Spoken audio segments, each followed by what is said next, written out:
આજે બાર કાઉન્સિલની અંદર ચોથી વખત સૌથી વધુ મત લઈ અને હું વિજેતા બનેલો છું અને આખા સૌરાષ્ટ્રનું અને કચ્છનું પ્રતિનિધિત્વ કરું છું અને અણઉકેલ પ્રશ્નો અને વકીલોની લોકચાહના પણ મેં ખૂબ મેળવેલ છે.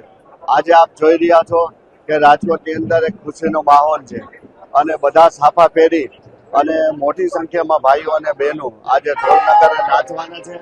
સાથે સાથે આજે ફટાકડા ફોડીને પણ એનો આનંદ લેવાના છે. આગામી સમયની અંદર ખાસ તો એક આખા સૌરાષ્ટ્ર અને કચ્છને એક સળગતો પ્રશ્ન છે કે હાઈકોર્ટ બેન્ચ અને હાઈકોર્ટ બેન્ચની અંદર જે અધૂરી અમારી રહી ગઈ છે એ અધૂરી અમારે પૂરી ચાલુ કરશું અને હાઈકોર્ટ બેન્ચ લઈને જંપીશું અને મને ખાતરી છે કે નરેન્દ્રભાઈ મોદી પણ રાજકોટથી જીતાતા અને મોદી સાહેબ રાજકોટ બેન્ચને હાઈકોર્ટ બેન્ચ આપશે જ.